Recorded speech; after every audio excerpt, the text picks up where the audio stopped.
and welcome home. So today I'm actually going to be talking about some books I'm reading for work. Now,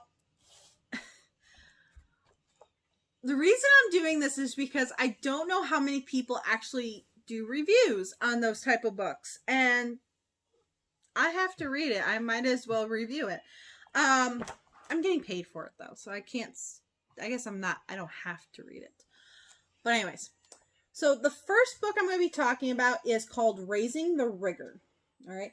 And this book is called About Effective Questioning Strategies and Techniques for the Classroom by Alina Depka. Probably butchering that. As you can see, I've definitely tabbed some things. Now, overall, my opinion of the book. Never mind. We'll save that for last. So the book talks about... I better save my opinion for last. So the book talks about the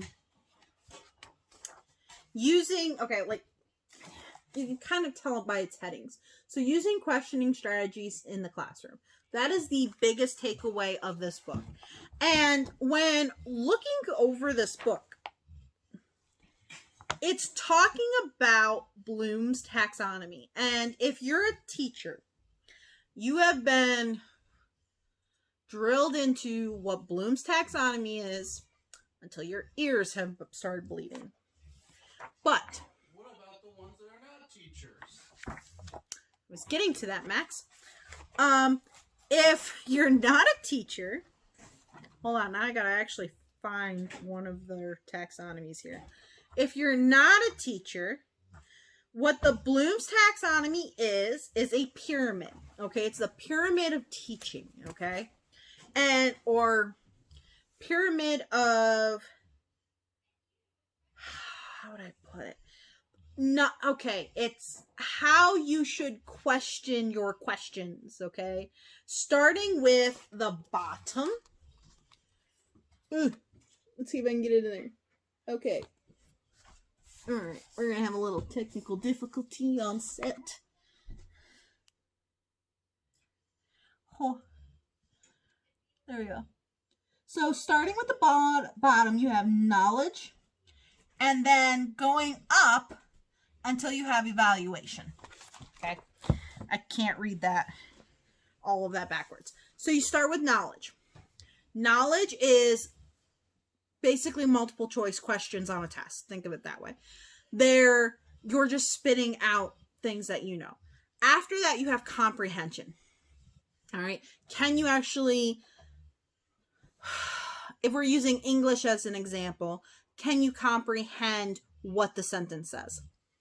Application is, okay, now apply that somewheres. Analysis is you're analyzing it. Synthesis and then evaluation. Those, depending on what you teach, can go in different directions. So that's the original Bloom's taxonomy. This book focuses on the revised Bloom taxonomy, which basically you're changing your verbiage. You're going from a noun to a verb, and you're basically saying, or an action verb, okay? That's basically what they're going for. Because the revised Bloom taxonomy is remember, understand, apply, analyze, evaluate, and create, okay? Yes, there's 6 there. I only had 5 fingers up in the air, but there's 6. And that's what this whole book goes over, is that revised version and how you do questions based upon that revised version. Now, I am a tech teacher or a shop teacher or however you want to call it, okay? When I went to SUNY Oswego, in SUNY Oswego, Dewey and Bloom's taxonomy have been drilled in my brain during the master's course class. When reading this book, I felt like it was kind of redundant. Very much so. Like if you took a master's class, you understood what this book was talking about. However, if you are maybe been teaching for a really, really, really long time, and you kind of need a refresher course on what you're doing, then this was great. Okay. For me personally, I've been teaching now for 5 years, something like that. So, and I've just finished I'm almost finished with my master's program. There was a situation with my family where I couldn't for a year, actually 2 years. Yeah, I couldn't for like 2 years actually go and do my master's program because of a family situation. But once I did, that's basically what's in this book.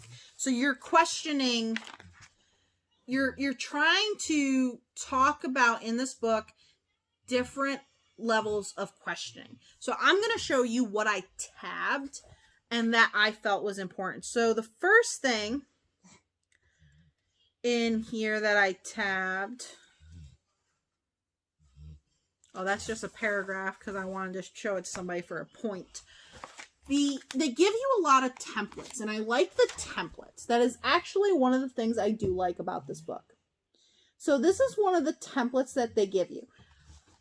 If you've done anything with P-Tech or do any problem project based learning or PBL learning, this book is like great for that because the templates in here explain and show how you're going to actually do what they want you to do, which is the teaching based on the standards. So when you're teaching something, you're normally teaching like a subject area, right? So like for me in tech, if I'm teaching wood shop, I'm teaching wood related things, right? Now there is standards for those. This focuses more on the questions for those standards. So this is like your testing and also the questions that you would ask in class. If you do bell ringers, this would also be great for that too. So the first template I just showed you, it says subject, unit of study, standards and content, task scenario, task requirements, evaluation method. Okay, so again, that's what I'm going to show you. It breaks it down for you amazingly. So that is one thing I do like about this book is the templates. And the other thing I like in here is it talks about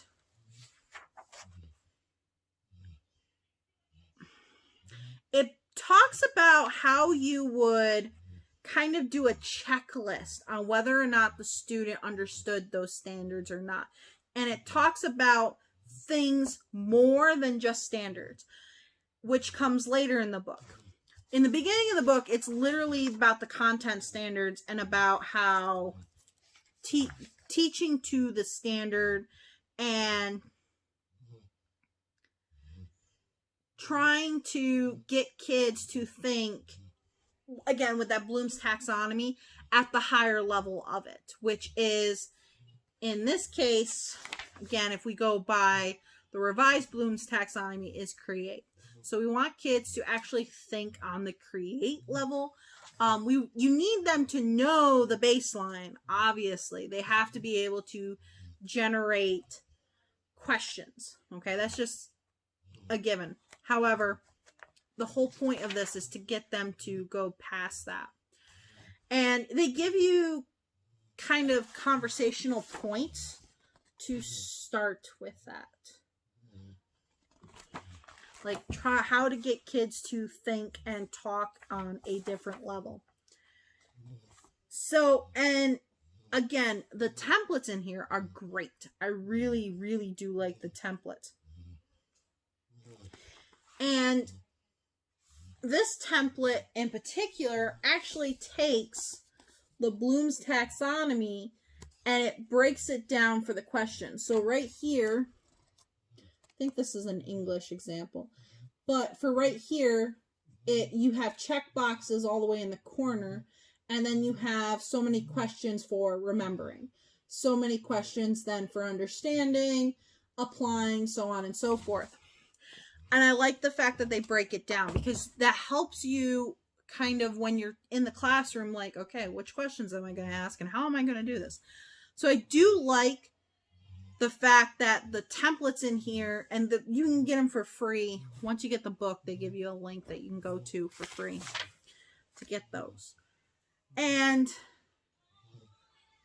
they talk a lot about the verbiage and the wordage that you're using and why we're using those words, which again I thought was really, for me personally, was very helpful. I'm not an English teacher, okay? I'm flat out, I am by no means an English teacher. I am a shop teacher. I am a gearhead. I am a motorhead, whatever you want to call it, okay? English was not my strong point whatsoever when I was in school. I can read. I can read, man. I read all day long if I had a choice. However, ask me to break down a sentence and tell you what things are, forget it. It's not going to happen. It's not going to happen. This, I felt like, broke it down really well. And overall, it guides you through the development of assessing and questioning. Okay, so it's telling you how you want to break it down in a very thin book.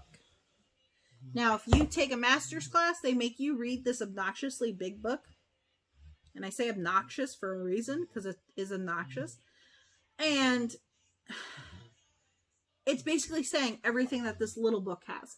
What I like about this little book is if you've done anything with PBL or if you've done anything with PTech, this takes, this kind of explains that process a little better. And I'm trying to think what else there was. There was something else in here. I'm trying to remember what it was now that I liked about the book.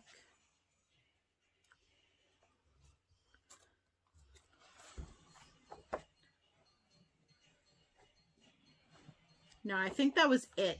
They do have templates in here again where you can actually grade your kids on whether or not they actually reach those standards. Again, this is all based on the standard. So you're grading based on standard, not necessarily curriculum.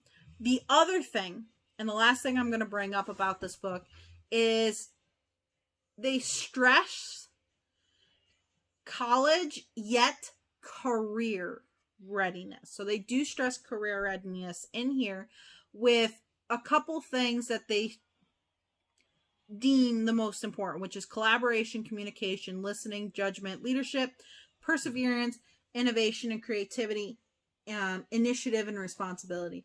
And they actually have a template in here for the kids to grade themselves on that. I thought that was a really neat idea, and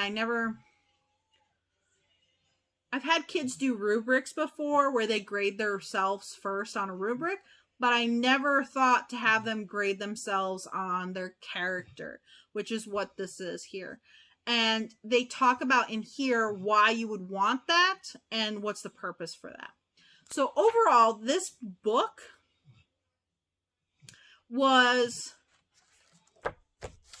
had a couple things. One, it was great for the templates that were in here. It was great for kind of giving you, if you're doing PTech, PBL, any of that stuff, it was great for that as well. My biggest complaint, and okay, again, I'm a shop teacher. How many books are actually meant out there for us that aren't manuals is ungodly. So the fact that this focused mostly on math and English, I'm not surprised. I just wish they would have focused on something other than math and English. But that's all they have in here as far as this goes. Now, the one thing, again, being a shop teacher, that I do want to say is that their revised version of Bloom's taxonomy that they stress so much in here is very much like the engineering design process, quite literally.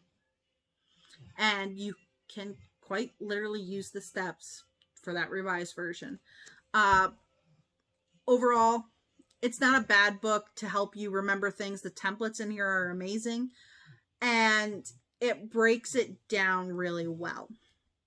Better so than those obnoxiously big books in the master's program. So I guess if I was to grade this book on a scale of 1 to 10, I would give it a 7, because it's definitely better than mediocre, but it's not it's very redundant as well. So I would give it a 7. But that's my book review on Raising the Rigor for Teaching. And I will see you in the next video. See you later. Bye.